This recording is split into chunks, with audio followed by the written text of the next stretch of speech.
Welcome to the latest show, everyone. I'm VINN. Here's one for you. I was thinking about this the other night.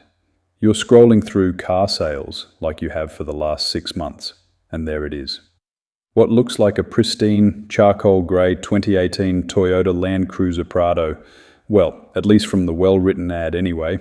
It has got the optioned-up leather seats being a VX, low kilometres, and all the 4x4 accessories you've been visualising. The price tag is $46,000. That is a cool $4,000 cheaper than anything else on the market in your home state. There is just one tiny roadblock stopping you from pulling the trigger. You live in Sydney, and the car is sitting in a driveway in Adelaide. And now, your brain immediately starts doing some very creative mathematics to justify this. You think, I can just fly down, grab it, and drive it back. It is a classic road trip. Yeah, I think I'm up for that. Maybe I'll ask Jimmy if he's keen too. But what I learned over my years of observations and discussions was that what people say they are saving and what they actually spend are two very different things. In the car trade, we call this the illusion of the interstate bargain, the dangling of the carrot, because the moment you cross state lines, you enter a web of bureaucracy that is specifically designed to extract cash from your wallet either way you go. This is what I call the lure of the distant deal. It is a psychological trap where we hyper-focus on the sticker price and completely ignore the friction of reality. The biggest lesson I took out of that wet wash bay 20 years ago was simple: a thick layer of high-gloss tyre shine, a stage 1 cut and polish, a soak under the engine bay and a steam clean under it, mixed in with some clever photography, and you can make an absolute pig look like a show car. Well, to an extent, at least from a distance, especially a distance of interstate proportions. When a car is thousands of kilometers away, you are buying a digital story. One you are going to have to be very confident in ensuring it is actually as good as it is meant to be, before you waste your time and money. Remember, you are looking at 10 cropped, high-resolution photos curated by a seller whose sole objective is to transfer their risk over to you, whether that being mechanically, financially, or some other reason for sale. You cannot smell if the previous owner was a heavy smoker. You cannot feel the slight shudder in the torque converter at 80 kilometers an hour, and you certainly cannot see the quiet oil leak weeping from the rear main seal onto the underbody tray. You are flying, or driving, completely blind, armed with nothing but optimism. And unfortunately in this game, and state of the world, sometimes optimism is the fastest way to go broke. So, let us look past the fantasy of the open road trip with your mate Jimmy, and talk about some of the cold, hard mathematics of the interstate buy. Because the moment you cross a state border, you are not just buying a car, you are stepping into a bureaucratic woodchipper designed by Australia's fragmented state transport authorities. Let us look at the actual numbers here. If you buy a car from Queensland and bring it home to New South Wales, you cannot just drive around on those maroon plates forever. No, you do have to register it in your home state. In New South Wales, that means you need an unregistered vehicle inspection report, or commonly known as a blue slip. That is going to cost you about $110, and that's assuming the car passes easy enough. If the mechanic finds even a slightly worn lower control arm bush or a minor oil leak, even from something as simple as a rocker cover, you are stuck fixing it right there just to get the slip. Now, a blue slip is not your standard annual pink slip inspection. It is an unregistered vehicle inspection that also looks at the structural integrity, the engine numbers, and the identity of the car. So you need to hope that it has had a clean life prior to you falling in love with it from the moment you saw it on the couch. If you are in Victoria, you will need a Victorian Roadworthy Certificate, or RWC. And here is the kicker: every state has different standards for what passes. A set of aftermarket tail lights or a minor suspension bush wear that passes easily in Queensland might get slapped with a defect list that can easily become the size of your arm by a strict Victorian mechanic, especially one that had an argument with his wife that morning. I have seen buyers get stung with a $2,000 bill for new control arms and rotors just to get their bargain interstate car through a local roadworthy in a certain rushed time frame. And the paperwork involved with most of these authorities is a complete circus and overgoverned at the best of times.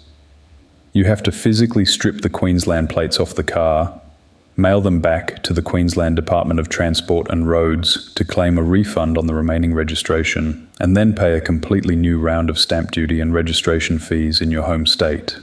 Let us actually run the real numbers on this, because this is where the savings evaporate. Say you pay $46,000 for the car.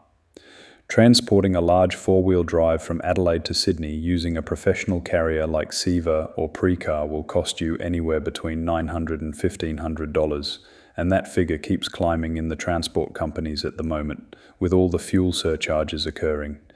If you decide to fly down and drive it back yourself, you have got a one-way flight for $200 minimum. That's if you travel alone.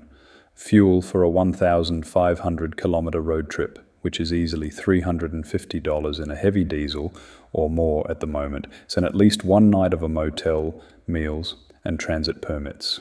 That is at least $1,000 to $1,500 gone just in basic logistics, let alone what you measure your time is worth to you, your family, or your employer. It is an interstate tax hidden in plain sight, and the most common oversight that can erode your margin before you even turn the key in your own driveway. So then you get home, exhausted because you chose to press on to save time, instead of making the correct amount of stops. Your local registration transfer fee and state stamp duty on a $46,000 car is going to set you back around $1,500 to $2,000, depending on your state's tax rate. Then we add the cost of the roadworthy inspection, the new set of physical plates, and the inevitable repairs the mechanic demands to pass the car. By the time you actually turn the key legally in your home state, you have potentially added $3,000 to $5,000 to the true cost of that vehicle purchase. That $4,000 saving you saw on the screen at midnight, it did not exist. It was an illusion. Now, does this mean you should never, ever buy a car interstate? Or is this going to be the case with you and your actual experience? No, not necessarily, but if you are going to play this game, you have to play it with your eyes wide open. And you must have skin in the game when it comes to the due diligence required. If you are buying from an established franchise dealership interstate, they can sometimes handle the transport and the licensing hurdles for you because they have wholesale networks. More than likely, with a good or well-presented dealer, there should be less roadworthy hassles too. But if you are buying privately, you need to strip away the emotion and use professional tools. Your absolute best friend in an interstate transaction is an independent mobile pre-purchase inspector. Companies like State Roads, the NRMA, or the RACV have inspectors who will go to the vehicle, hoist it up if possible, run diagnostics, and send you a report with detailed photos of every scratch, leak, and fault. Yes, it will cost you $300 to even $400, and yes, it is the best money you will ever spend, regardless if something was to go wrong. Failing that, being Australians are so interconnected now, finding someone you can at very least check it out for you before you travel is paramount. If the seller refuses to let an independent inspector look at the car, you should walk away instantly. No arguments, no hesitation. Done. And then there is the money itself. Transferring $40,000 to a stranger's bank account in another state while you are standing on another side of the country is terrifying, especially if you are not desensitized to it like some of us.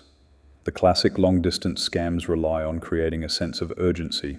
Statements like, "I have 3 other buyers coming tomorrow. You need to deposit a holding fee now." Never, under any circumstances, transfer money without a verified PPSR search to check for finance encumbrances or write-off history. And certainly never transfer the bulk of the funds until you have either a signed contract of sale, some license details if it's from a private seller, and independent confirmation that the vehicle actually exists in the condition advertised. When you weigh it all up, you have to ask yourself, is the massive cognitive load, the risk of buying a dud, and the days of administrative headaches really worth trying to save a hypothetical $1,000? I continue to say that clarity beats confidence every single time. I guess you could say that's my tagline. A local seller might want $3,000 more for the exact same vehicle, but you can drive 20 minutes down the road, shake their hand, look them in the eye, and maybe even take the car to your own trusted mechanic before a single dollar changes hands. Or at least get an inspection organized with a higher level of control at the very least.